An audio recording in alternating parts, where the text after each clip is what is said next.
Drop my music. I had to play this right here because I've been waiting for a long time to interview this person right here. Drop my music. Yes. Every man, TV crush, every man, if you in your car right now, you're not going to believe who we about to interview. Ladies and gentlemen, you can watch her TV show every afternoon. Please welcome Daytime. That's right, Daytime. Emmy Award winner. Turn the music up, just. You know, Tamron Hall, we've been watching you. Started out watching you on MSNBC. I know you're a friend of Russ Parr and Alfreda. We talk about you all the time. When I see Alfreda, I say, how's Tamron, as if I know you? I said, tell her she has the most beautiful teeth, and her teeth are so straight. Whoever your orthodontist is, they did a good job. And we know your Texas roots. You know, every time I go to Texas, I feel connected to you, Tamron. Congratulations on season 4 of the Tamron Hall Show. I've never had such a sultry introduction. I feel Tamron, like we woke up together. I don't know what to feel right now. That's how I feel. Tamron, the fact that you even called in, that I actually had a hot bath this morning and got dressed. I ironed my clothes. I got crease in my pants. You're supposed to take a cold bath to cool down. That's supposed to be. You're supposed to feel away, and you need to cool down. Tamron, I put crease in my jeans as well. I don't know if you're into older. I'm from Fort Worth, Texas, of course. If you don't have a crease in your pants, you're not ready for me. Are you kidding me? Oh my God! Funky Town, Fort Worth. Funky Town, Fort Worth. Yeah. Ladies and gentlemen, y'all give it up and show your love this morning for Tamron Hall. Yeah, Tamron, we had to roll you out. Well, we weren't finna roll you out. Like, we had to come out with it because, man, we love you. Yes, we do. I love y'all. I love you so much. I'm so happy we finally got a chance to at least be together on the phone. Come on now. I had to get it all the way together. So, first of all, congratulations. And I know that you have interviewed hundreds of people on your show, and we watch your show. So who do you feel like was one of the most compelling guests so far? Oh, that's a great question. You know what? It's crazy because you interview a lot of people over the years. The best guests are people who come to talk. And so I don't like pulling answers out of people. I don't like struggling. You are on the show, so show up. So, I mean, the Brad, of course, amazing. Hey! Thank you. Good answer, Tamron. Good answer. You want people to come and talk. You want them to show up. And I just like that feeling. We just went to Vegas with Usher. I had in the interview, he was talking so much, you know, when you're like looking at your clock, like, man, I gotta go. I got a baby at home. I gotta get back home. It was amazing. So I love when people come to talk and just, we all wanted this life, and now you get the life and you don't want to talk. It's like, come on, man, you wanted this life. Let's talk about it. Oh, Tamron, it's so good to hear your voice right now. With all the shakeups on TV this season, how has it affected you and your team? It hasn't affected us at all, to be honest with you. We're in our 4th season. As Rickey said, I'm lucky enough to have now 2 daytime Emmys, and apparently that was some kind of record for a new show. But as I said, all shy, apparently. Of course I know it's a record. But you know, we've been very fortunate. I started the show, and 9 months into the show, we were in a global lockdown. So, you know, they tell you God doesn't put anything in front of you that you're not prepared for, that God does not prepare you for. So I was suddenly in my home like the rest of us. We were doing the show with my baby's like Nanit camera, 2 phones, an old iPad. I mean, it was just rigged up. And we did the show every day. So after that challenge and getting back in the studio, I won't say that it's easy because it's not, but we went through the worst of days. So it's been good. The staff is great. We're in our 4th season. We got picked up for the 5th season already. So it's been really, really good. And the guests have just been wonderful. Awesome. Yeah. That's awesome. Tamron, this is Maria Moore, and I had a chance to interview you back in 2019, I believe, at the Essence Festival.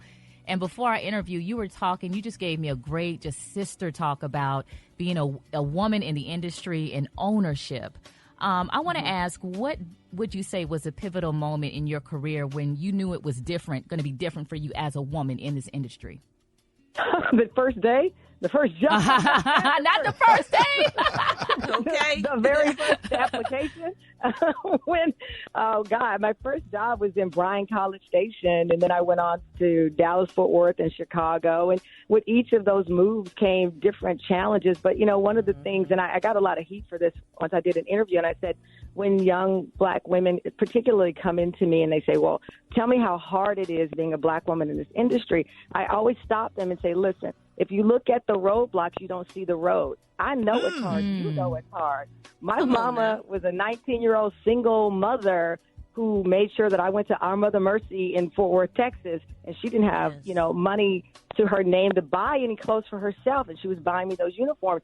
So to sit there and lay out the hardships to you would be a disservice. I want you to see the road. We can always talk about the roadblocks, certainly, because we know that.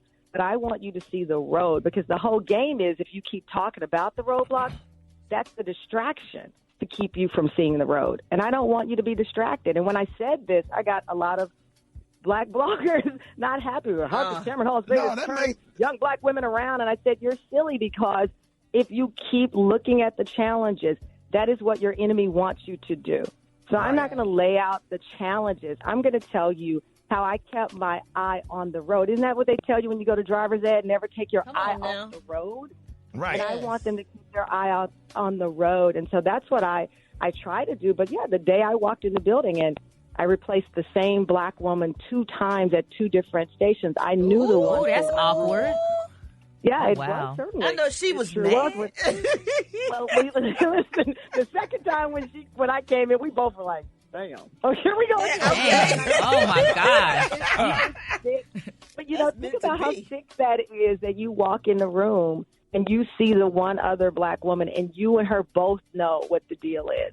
And that was what I experienced in the early 90s. Thankfully, that changed to some degree, but we know that we are still, as women of color, so not represented in our full story and in our full greatness in the media.